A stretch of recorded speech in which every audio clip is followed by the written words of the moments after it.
Well, as you can imagine, I had a hell of a day. I got to spend an hour and a half with Jean Katy this morning and just motivated me on what's real. And then playing against a good friend who the class Purdue showed at the end, by the way, even their fans, was phenomenal.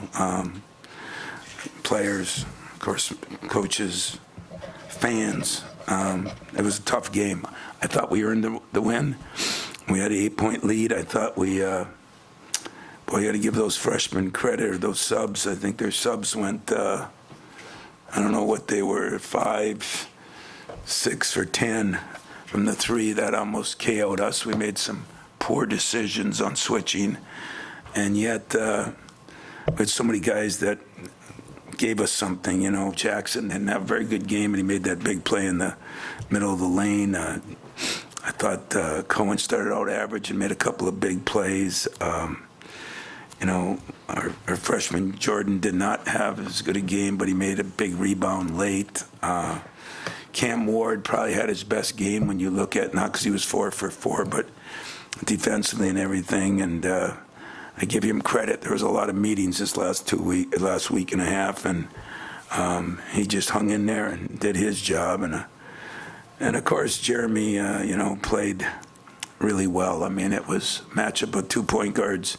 Braden Smith, there's a reason he's the Player of the Year candidate, and I thought we did a decent job on him, but he's a hell of a player. And they got a hell of a team. It was just our night. They made threes. We weathered the storm of all those threes. To do that on the road in Mackey Arena, I think was, I'll give my team some credit on that. So questions.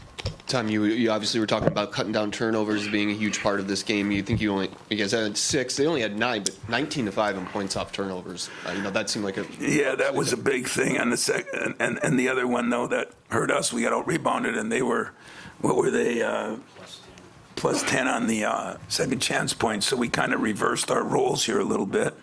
But, yeah, I mean, turnovers are big, and we didn't let them get out as much and run in, and I thought that was big. We didn't rebound quite as good. We had different lineups in there, and they're big in there, boy. They're strong, and Kaufman Wren missed that big jump hook, and he's a hell of a player, boy. And he just we got lucky. He missed it.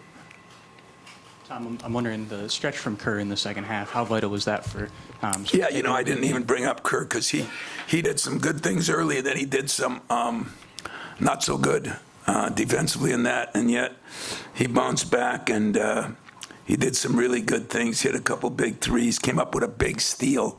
The big steal was really important, and all in all, guys, we couldn't play much better. I mean, I did not think Kohler and Coop was pretty good, but he was the one guy that kept us in there for a while. But when Jackson Jordan didn't play as well, but they didn't play as well because it's a good team we played, a really good team. I wanted to ask you about Cooper, particularly that first half stretch. Clough had those 4 early buckets and looked like you moved him over to him, and just the job he did on him, and just him and Cam in particular, what they were doing defensively.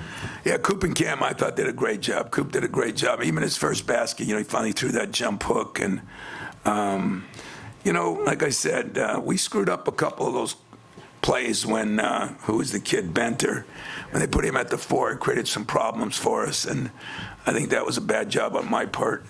We covered it, but couldn't have been well enough. So that was tough. But Cooper and Cam Ward definitely had their hands full in there, and I thought did a phenomenal job. Tom, your team was out-rebounded for just one of the first times all season. What does that say about your team as it moves on to March, when they can win games in ways they normally don't do? Well, I think it helps, but I wouldn't want to make a steady diet of it. That's not who we are, and that's not what we are. And, I thought there were some balls that got locked loose that we didn't get after, but I also thought there were some that got loose that we did get after. So you saw 2 teams that played hard as hell, and I think we made some plays that were important, but that team with those guards, Lawyer's a hell of a guard, and you look at those three guys, and they've been together 4 years, and it's a privilege to play against guys that have done that and stayed in the same place, and much respect for them. Tom, you went to Carson a lot there for a while, and can it speak to his development a little bit, that you use him as a matchup advantage to yourselves offensively, something until this year you never would have thought of? Yeah, and he did a good job. When he took his time in that post, he made a couple nice post moves.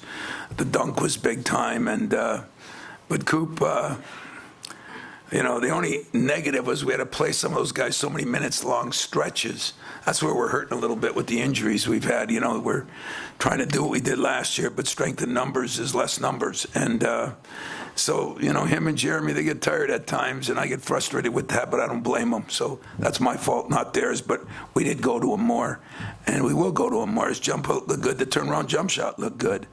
And we need that moving forward for sure. As true road wins go, this is probably the best of the year. I'm just wondering if you learned anything about your team that you hadn't seen yet down the stretch there.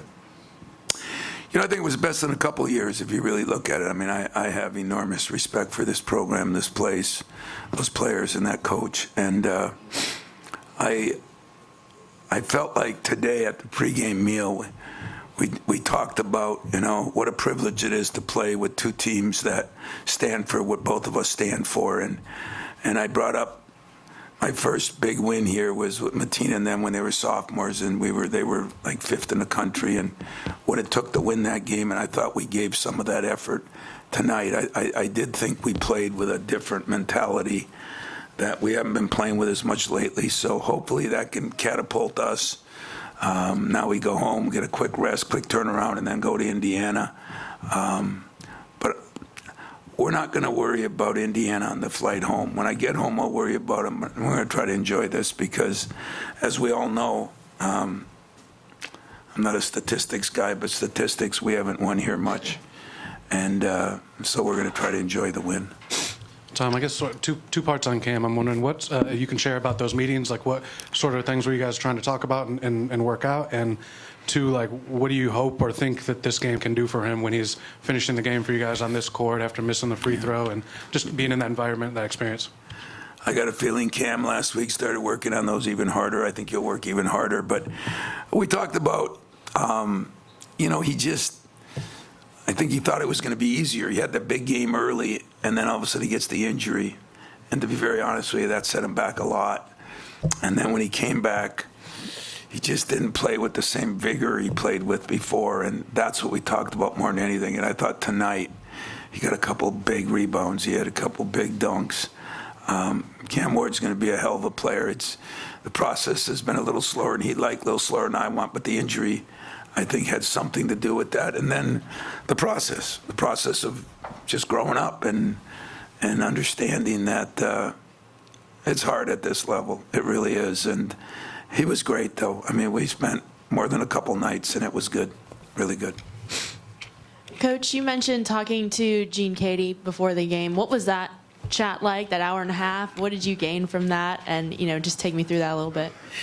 When I got the job, him and Judd were very good friends. And Jean, Judd left, went to Spokane. And so in my own way, Jean was kind of a mentor to me, too. Bruce Weber was one of my best friends in the coaching profession.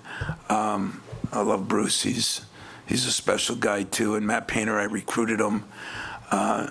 So our programs have mirrored each other in a lot of ways. But, Coach Katy was phenomenal. We were just talking about when we started the first meetings, some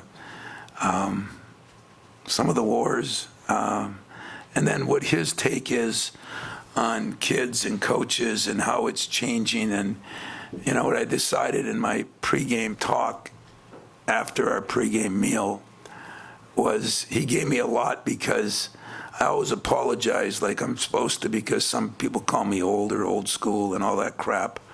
And he made me realize, winning back when he started, I don't know when that was. It was somewhere AD. I didn't think it was BC, but it was a long time ago. And what he did, it hasn't changed.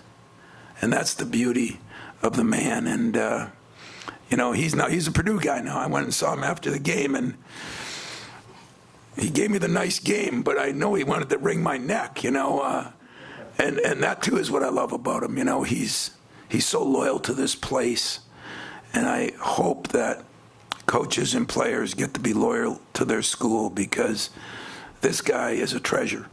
He's a treasure, and I mean that. All right, we got two more there, and then Mike. Coach, here in the back, you challenged Carson Cooper after the Ohio State game. You said he had a good game offensively, but maybe defensively not so much. 24 seconds left. He has a stop on Trey Kaufman-Renn. I know you seem a little bit frustrated with the hedge on the Braden Smith three with under 3 minutes to go, but outside of that singular play, what do you think overall of his defensive performance? You're pretty damn observant. You caught all of them.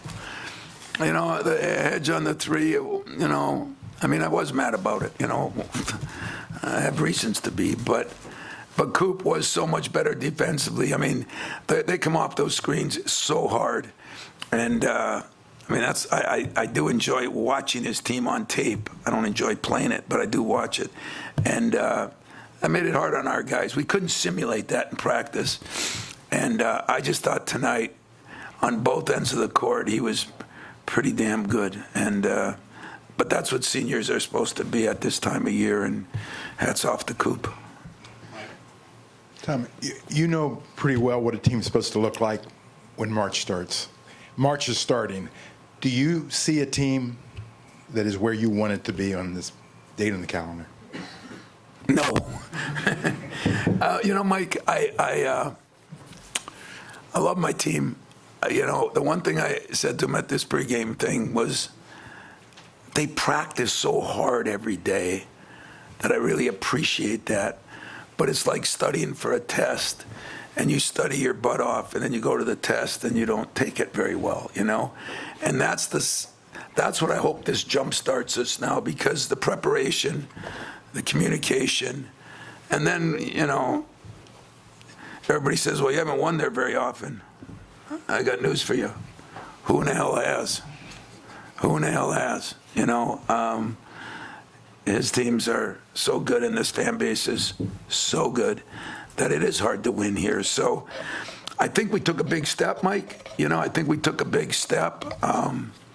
It's been a little hard adjusting without Divine. I just realized we're missing a guy yet. And, when I had him, I wasn't happy with him. I'm just as typical as every coach. Nobody's ever as good. But I think players feel that way too, They don't like the coach until they leave, and then they like the coach more. We don't like the players until they leave, and then we like the players more. We're all screwed up. But I think in general, it's hurt us a little bit. But we put ourselves in a position where now we have a measuring stick to say, this is what you can do when you prepare well. This is what you can do when the walkthrough in the hotel was good. Film sessions are good. And you played with some passion, some toughness, and some togetherness. And that's what's going to move us forward. We're not as talented as some teams you've seen us have over the years. But we are, I said, for 2 years, I've been the luckiest guy in America. We're together and connected. And together and connected does a lot. All right. Thanks, guys. Thanks, guys.